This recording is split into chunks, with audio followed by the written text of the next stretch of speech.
My name is Elodie Valin. I'm in charge of the scientific valorization for NAOS Aging Science.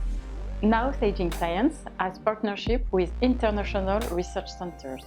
For instance, we're working with Medils in Croatia, and that's how we discovered the new paradigm of proteome protection. The proteome represents the full set of proteins within an organism. It comes from the ancient Greek, protos, which means first and essential. So why first? It's because it's one of the most abundant components within our body. For instance, at the skin level, we have 70% of water and then more than 20% of protein.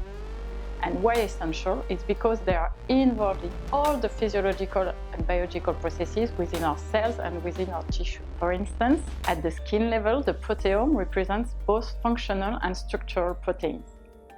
Structural proteins represent the structure of the cells and also of the tissue. For instance, we have keratin, collagen, and elastin. The functional protein, on the other side, are the effectors of all biological processes, from cellular respiration to repair, communication, and also waste elimination.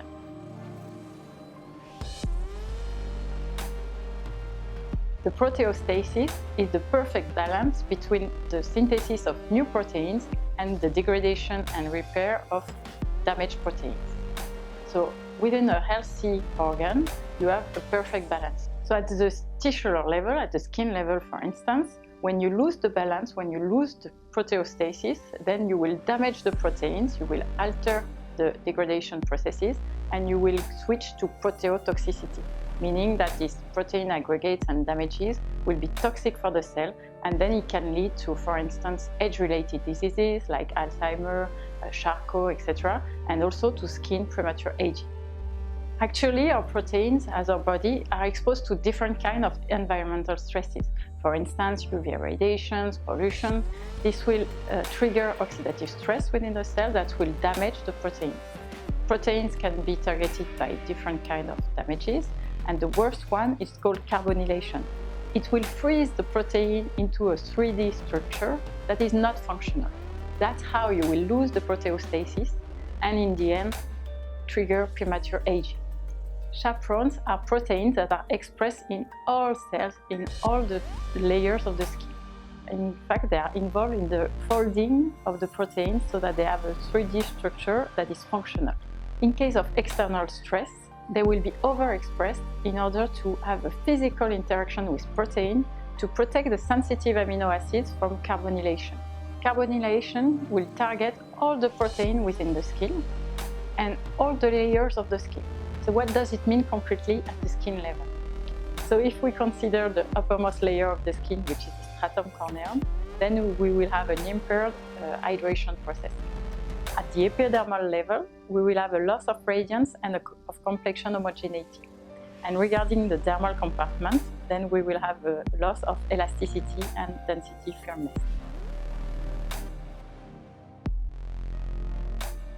So why protecting the proteome instead of the genome? Actually, the genome, the gene, is what could happen. It's virtual.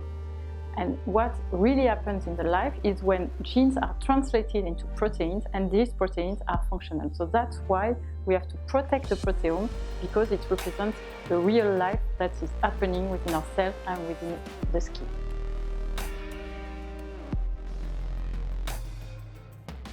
By studying extremophilic organisms, we discovered that they have amazing abilities to protect themselves from environmental stresses. Snow bacteria are able to synthesize 6 different types of bacterioruberins, which have a high affinity with all types of proteins. That's how they are so potent to protect the whole proteome. Bacterioruberins have a unique mode of action as they are at the same time chaperone, meaning that they are a physical shield to protect the proteins, and also a very potent antioxidant as they protect all the proteins from damage like carbonylation. So the proteome protection is a new paradigm, but it's a meta-theory. It's actually a meta-theory that englobes all the current aging theories. For instance, you know the telomere shortening theory of aging. So actually the length of the telomeres is related to the aging of the skin. And by protecting the telomere's length, you will protect the skin from aging. That's the function of telomerase, which is a key enzyme, a key protein to protect our cellular DNA.